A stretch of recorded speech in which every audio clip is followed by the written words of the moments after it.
Pambakod ni San Benito.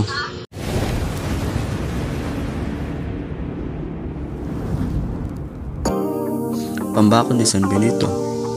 Cruz in nomine Jesu Christi. Salvator Sar Mundi Domine Domine. In verbum Deum ex aeternum. Dalawa na lang po. Cruz in nomine Jesu Christi. Salvator Sar Mundi Domine Domine. In verbum Deum ex aeternum. Isa na lang po. Cruz in nomine Jesu Christi. Salvator Sar Mundi Domine Domine. In verbum Deum ex aeternum.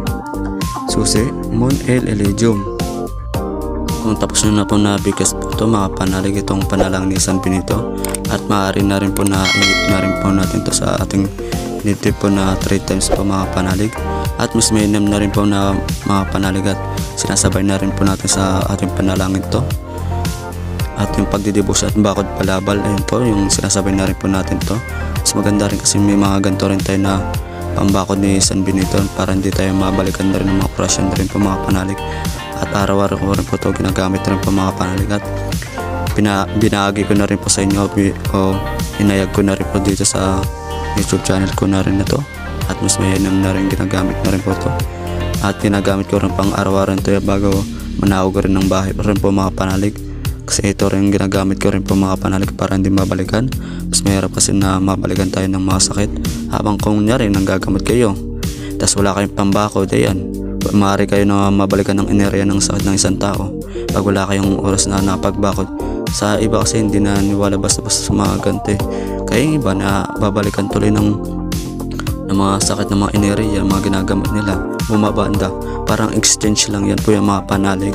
Parang kagaya kung anong ginawa mo sa tao, ganun rin ibabalik rin sa iyo. Mas maganda na rin kahit yung kunyari ng gamot ka ng isang tao, pwede naman din na yung pasalamat naman din para hindi bumanda yung sa yung sakit din. Pwede rin na bigyan kahit kung magkano lang naman sa yung mga ganyang bagay din, kahit magkano ibigay sa yung pera, tatanggapin kahit magkano, basta may kahalagaan rin kasi mga ganyang bagay. Ayan po mga kapatid, mas mahalaga po talaga na may bakod to rin po tayo sa ating sarili po habang nagbibigas po tayo ng mga orasyon rin po mga panalig. At subukan ko na rin po mga panig na hindi po ako nakapagbakod rin po noon, at nabalikan na rin po ako. Kunyari yung nagkakabisado rin po ako ng mga orasyon na rin po mga panalig, at nabalikan rin po ako. Panabalikan rin po kayo, manlalambot kayo, tapos yung manghihina rin po kayo sa katawan ninyo po yung mga panalig, at nasubukan ko rin po, nanlambot talaga ako. Nagtataka rin po ako na naalam ko kung bakit ako nilalambot ng pula, dahil pa sa mga ganito pala yun mga panalig, na pag wala kang bakod sa sarili tapos bigas ng bigas ka sa mga orasyon, makabalikan ka rin po mga panalig. Mas mainam na gumagamit po rin tayo ng mga pambakod rin po mga panalig. Kunyari na may ginagamit rin po kayo ng mga orasyon na pantigal po mga panalig, at kailangan talaga na nagbabakod rin po sa inyong sarili, maaari rin po kayo mabalikan rin po kung ano yung patungkol, ganun rin po yung binabalik rin po yung mga panalig. Kaya mas mainam rin po na nagbabakod rin tayo sa sarili po natin, tapos binabako rin po natin yung ating mga pamilya rin po mga panalig, para sila hindi rin po mabalikan ng mga enerhiya na negatibo rin po mga panalig, at para hindi sila magkasakit rin po mga panalig.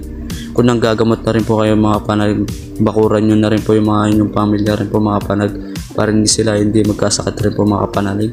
Karamihan yung sa iba hindi nagbabakod na rin po, parang ang tigas ng ulo rin po mga panalig. Ayun, bandang huli nagkasakitan yung mga pamilya rin po, na nagkasakit rin po sila. Mas mahalaga po na nagbabakod rin po tayo.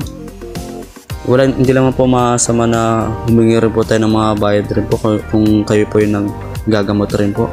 Kahit magkano po yung bigay sa inyo, wala namang masama yun po mga panalig.